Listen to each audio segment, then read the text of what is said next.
workshop today, and of course it's about policing.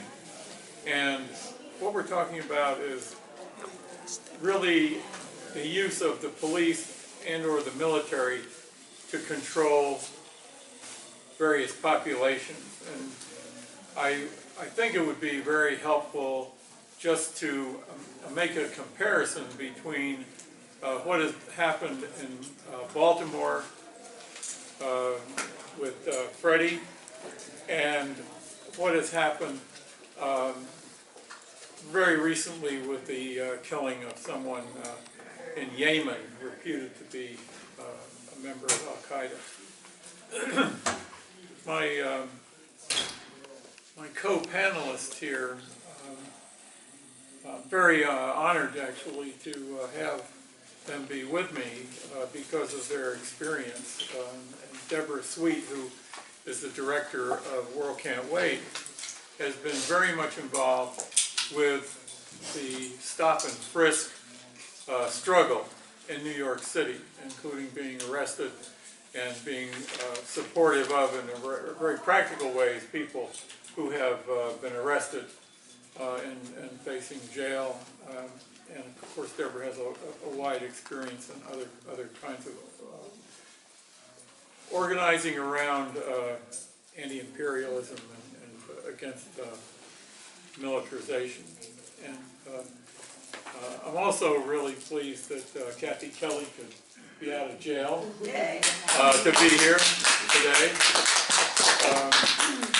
Kathy has been arrested, I think at least 4 times, been to jail, 3, maybe this is 4th time, around drone warfare, but she also has had a very powerful witness over, more than a decade of being in those places where war is going on to stand with the people who are under attack, largely by the United States of America, as Lyndon Johnson would say. And her perspective, I think, on Afghanistan is very much from the ground with the people there, a people who are also being policed by the United States and their so-called allies. So I'm going to ask both of them to speak from their personal experience about what policing looks like, what it means to the people who are under police control. I have, and I just will read very briefly, similarities that I see between targeted killing, which includes not only drone attacks, but attacks by organized government-supported death squads. This is, as with Freddie Gray, killing without due process. I don't believe in the death penalty, but some people do, and due process means without having anyone had to go to court, and being an opportunity to defend themselves. Killing with no accountability. Killing with no reparations for the families of the victims. I know that in Chicago recently there was an attempt to get reparations for the victims of a police killing. Another thing is the willingness to constantly violate the rights of privacy of the community, which of course would include stop and frisk, but with the drone it means following people 24/7, endlessly, week in and week out. There's a willingness to believe that the government and their agents have the right to occupy a community without the consent of the community. And there's a willingness to terrorize the community through killing or other abuse. And there's a belief on the part of the government and their agents that they are superior based on color, ethnicity, religion, class, income, or sexual preference. And finally, there's the belief that those who are under attack are relatively powerless to stop the attacks and to protect themselves. So part of what we're going to talk about is not only what is going on the ground, but what we may do practically to try to oppose these behaviors. So Deborah, with that, please go ahead. Yeah, thanks, Nick. This is really special to be here with Kathy. You know, I just want to emphasize to all who see this that there are not that many people on the globe who really understand what the U.S. is doing, particularly with the targeted killing, and are willing to put their lives on the line and on hold to protest it, like Kathy and several other people have. It's very precious to the people that we have that, so it's good to spend time with them. Nick and Kathy and I and several hundred other people around the country, maybe thousands, but I think hundreds is accurate, have been working on the issue of targeted killing since at least 2009, since the Obama program of targeted killing and the secret CIA program and the U.S. military program of drone strikes began. And I just wanted to note something before I forget this, Nick, and what you were saying about due process. This is a huge question, but I just want to take you back to 2 years ago when Eric Holder, who was the Attorney General till last week, made a point after Obama spoke about due process. Holder says, okay, but I just want to make the point that due process is not necessarily judicial process.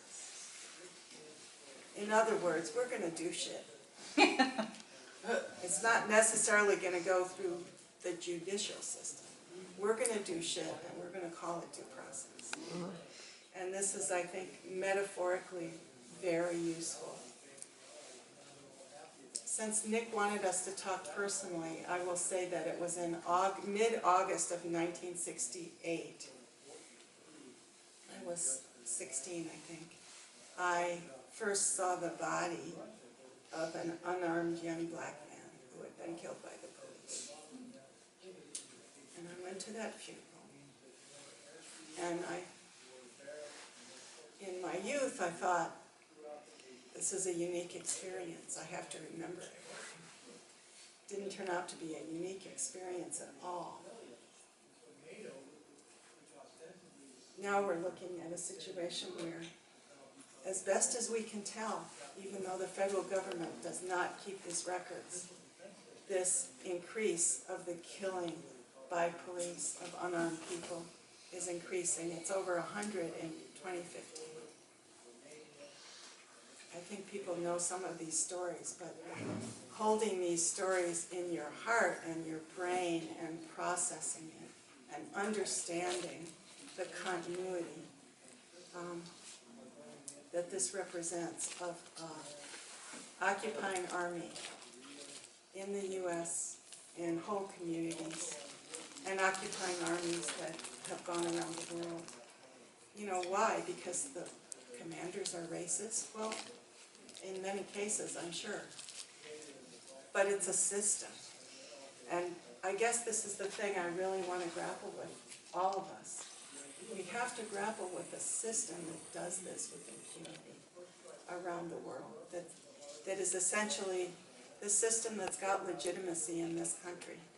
And until we, the people, create a situation where there's no legitimate use of force by this government, you know, whether it's the city of Baltimore or whether it's the U.S. state projecting 1,200 bases around the world, the most well-funded, expensive, biggest armed military in the history of the world by a factor of many times. Until we delegitimize that by our actions, our work, our talking to people, our exposure, including of the very personal stories, this is going to continue because it is morphing. You know, Loretta takes over from Eric Holder. What's the essential difference? One president takes over from another. There's different forms, but we, you know, it was a little ironic, I guess. Ray McGovern noticed when he was just speaking, he's wearing an Arrest Bush t-shirt, which many of us wore, and I even bought t-shirts that say crimes are crimes no matter who does them. I brought t-shirts that do have Bush and Obama on it. But who's the next? You know, we're in a situation now where it's very likely we're going to have a very effective war criminal in the form of Hillary Clinton, or, you know, in my opinion, even more likely that we're going to have a completely lunatic Republican who has no boundaries. And what are we thinking about in terms of this? I think it's very, very important that we're doing as much interaction with people as we can. And I just want to say, because I get these emails about 3 times a week, you guys are doing a lot of protests. Protests don't do any good. All right, well, what happened last Friday in Baltimore? Does anybody here think, seriously, could you make an argument that those 6 cops would not have been indicted without not only street protest, you know, but an uprising? Same thing with Ferguson. It wasn't successful there, but it has now created a situation in this country where at least tens of millions of people consciously look at what the police do and say, I don't know if I believe you. Just because you're a cop, I don't know if I believe you. Now, we have a lot more to do on that, but the dynamic has been changed by people being in the streets in a way that's been much more diverse and mixed than it had been. I've been in this movement to stop police murder for many decades, and it hasn't been tons of NYU students pouring into the street. That is new. That's never been the case. We are also confronting, and I just want to raise this as my last point, that while there are tens of millions of people in the U.S. really questioning the legitimacy right now of what the police are doing, there aren't very many people actively working on and questioning the legitimacy of what the U.S. is doing around the world. How many people know what the U.S. is doing in the whole continent of Africa, in Somalia and the Sudan, and the penetration of Africa? How many people are really understand that there's been no end to the war in Afghanistan, that Pakistan and now Yemen. Nobody knows where Yemen is. I'm not dissing people in the U.S., but it's a very poor country. You know, it does not have an Olympic team and any Olympic stars, and people just don't know. But this has now become a real battleground. And don't think, please, that what Saudi Arabia is doing in having killed thousands of people now and made homeless hundreds of thousands of people in Yemen is in any way disconnected from what the U.S. is funding directly. You know, they sold them cluster bombs. They're using cluster bombs. Didn't we learn this in Vietnam, right? Napalm, Agent Orange, cluster bombs. All of these are anti-personnel weapons, anti the people that are living there, tearing out people's bodies, tearing up their lives because, you know, as Nick introduced, there is a creation of, these are the other, these are people that don't feel human emotions like we do, that don't care about their dead. All of this really deeply, deeply, by those of us who want to stop these wars, has to be challenged. I have some ideas about doing that, but that's a conversation we open. Thank you. Thank you, Deborah and Nick. Thank you to each of you for being here. I'm sorry my eye contact is terrible. So let me try standing up. Is that okay? Is that all right with you?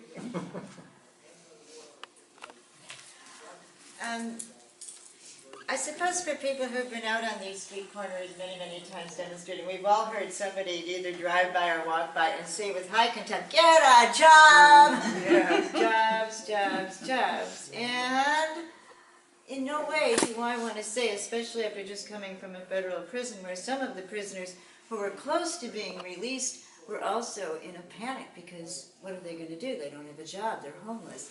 I don't at all want to undervalue the need to have an income in this time of terrible income inequity. But I also want to say we keep preserving the need to ask what kind of work. I mean, what a terrible thing it is now that you've got undereducated people, underserved by many, many different systems in some parts of the country, finding that the only jobs they can get are the ones that work as human zookeepers in prisons, or train them to kill other human beings as police officers, or establish so-called security based on threat and force. And the people whom they are locking up in the prison system are very often people who are in the same boat, undereducated and underserved, maybe in some of the northern, more urban areas. But this is itself, I think, is a terrible travesty that we keep on saying, yes, get a job, jobs, jobs, jobs, but we don't ask ourselves very much about what kind of work is developing as the source of available income. Well, it's really a parallel, I think, in Afghanistan. Because there you have people who not only are wanting income, they're desperate for the basics, the food, water, survival. And so what income is coming into the neighborhoods? Where are the jobs available? Where is there some way to make some money? Well, when the United States military comes forward with billions and billions of dollars, then lo and behold, people start becoming very interested in security jobs. There's an extremely fine book called No Good Men Among the Living by Anand Bhopal, and Deborah and I were both commenting that we had a chance to read it. And I strongly recommend this for understanding more about the process of how these various militias are created. Anand Bhopal says, understand how a United States military base is formed, and you'll understand the infrastructure for much of the militarism that develops. And what quite often happens is that people discover that they can get some kind of income if they align themselves with some aspect of United States military intervention in their country. Now, this can take many different routes. In fact, Anatole Lieberman, who writes for the New York Review of Books, said that the United States, by pouring its money into protection for U.S. bases, protection for U.S. troops, has actually been filling the pockets of the Taliban, because protection rackets develop. People go to the U.S. bases and say, hey, if you want that convoy, that's the only means to bring supplies into your base to travel from point A to point B, there's a price. And if you don't want us to torch that convoy overnight or kill your drivers, you'll have to pay for that. So believe it or not, the cost for 1 gallon of gasoline in Afghanistan used by the U.S. military for airborne or landborne vehicles rose to $800 per gallon. And who's paying for that? And here we are in our streets, in our neighborhoods, not able to get the basics that are needed for people to survive. Now, I just want to make a quick parallel in terms of the concept, I suppose, of extrajudicial assassination, of targeting another person. I don't think I'm seeing very much difference between a drone that does surveillance and a decision made by the kill team in Oskaloosa, Florida, working in conjunction with people who are behind consoles and dimly lit trailers in places like Creech Air Force Base, operating drones, and then either operating weaponized drones or calling in killer helicopters, but a high-value target is selected, and the drone operation becomes judge, jury, and executioner. Extrajudicial assassination. Is there not a very, very similar parallel when an armed security person in the United States sees a person of color running down the street or walking down the street or maybe standing still, decides this person is a threat to somebody's security and kills the person? And the more that we exalt the policing forces and the military forces in our society, the more we leave ourselves, I believe, very, very vulnerable to a rise toward fascism and a reenactment of systems of enslavement. Well, Right. so if I could just go back to this process as it develops in Afghanistan. I did take a few notes, and forgive me for not memorizing this, but I'm getting older. 60 to 80,000 armed private security employees, almost all of them working now for Afghan strongmen, are on the dole of somebody who's paying them salaries to work as security guards. There are 195,000 Afghan army soldiers, 110,000 police, and tens of thousands of private militiamen working, the militiamen, the private ones, for the Afghan government, the CIA, and the US Special Forces. So this leaves us with 300,000 Afghan people dependent on United States patronage to pay them some kind of income to give security for some kind of grouping of United States occupation in Afghanistan, along with the Afghan army and these special Afghan policing groups, especially one that General Petraeus was very invested in starting all over the country, called the Afghan Local Police. So when you're in Afghanistan, I've spent quite a good deal of time in Kabul.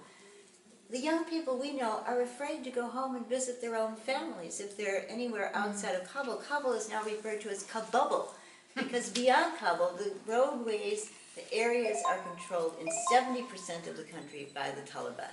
After all these years, since 2001, of the United States being in Afghanistan, saying that it's going to make Afghanistan a more secure country, 70% of the country is under the control of the Taliban.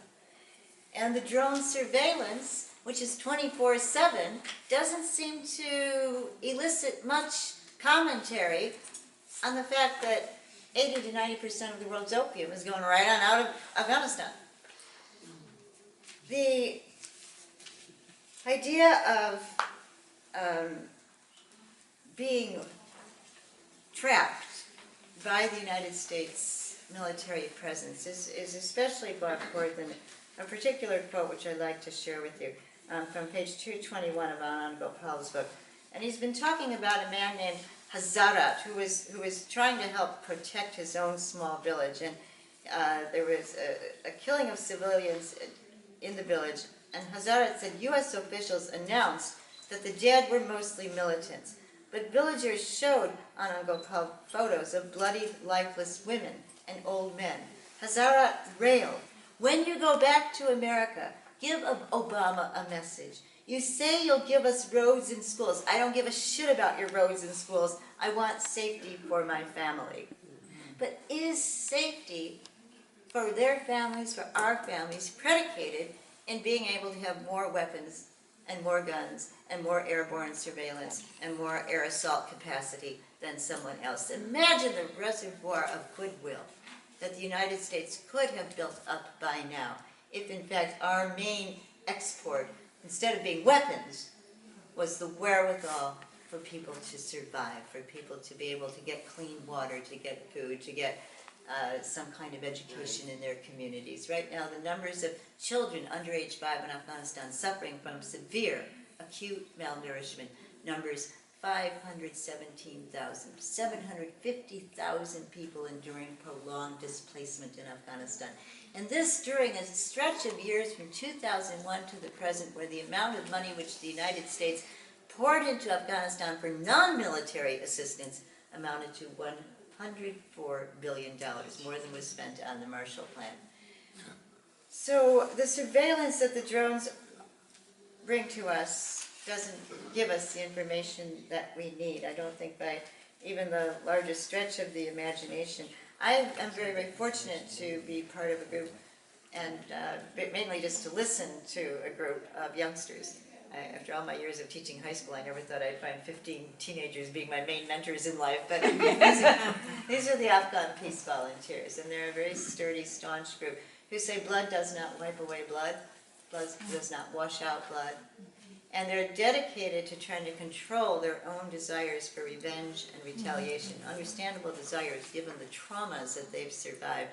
And they also want to try to do what they can within their own scope to break the cycles of violence. They do not agree with the United States occupation, tell us go back and tell the parents in your country don't send your sons and your daughters over here. It's very dangerous for them and they're not particularly helping us. They are taken by the Colombian example of the autonomous zone, the apartado in Colombia, where people are trying to say, we want to carve out a zone of existence for ourselves wherein we don't pick up arms for any particular group, where we don't become involved in armed struggle, but where we can try to build some kind of security for ourselves and those who join us in being able to share resources, live simply, and resist injustices. So they've been very brave. I mean, these young men, in spite of threats from religious authorities and even warlords, put on the burqa, head to toe burqa, and walked down a public thoroughfare in Kabul. You know, their big shoes were showing. And there were immediate threats from religious authorities, from security authorities, and from one particular warlord, such that the little center that they've got to help teach some of the street kids a kind of alternative school, remedial math and language, had to be shut down. The place where they organized making the big heavy blankets so that people won't starve over the winter, everything had to kind of go on hold. But this is the kind of bravery that they've shown as they have tried very, very hard to be in touch with internationals, not organized by internationals, but trying to go forward undaunted. Jobs, jobs, jobs. We do indeed have a great deal of work to do. But I think the pendulum might be coming undone. We might be seeing a time when more and more people are beginning to recognize, as was said very effectively by a number of people this morning, that the empire is in decline. These empires don't go down quietly. So our job, our main job, I believe, our work is to try to create the kind of community wherein it's easier to be good.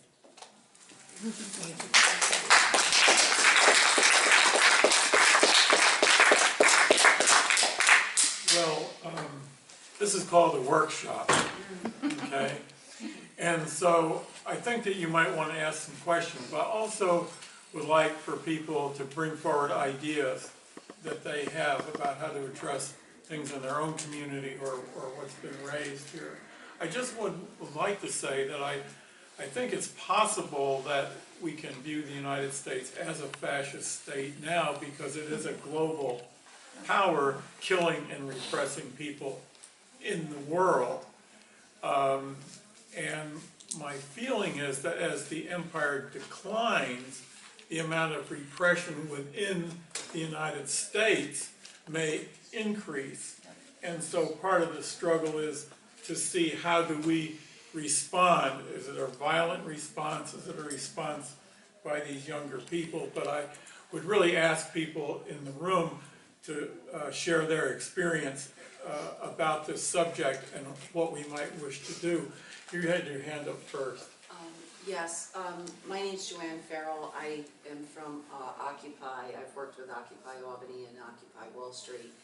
And I formed a group called Democratize the Economy, and it addressed poverty around the world and how it's affecting Americans that we're outsourcing so many jobs, and none of our stuff is made here.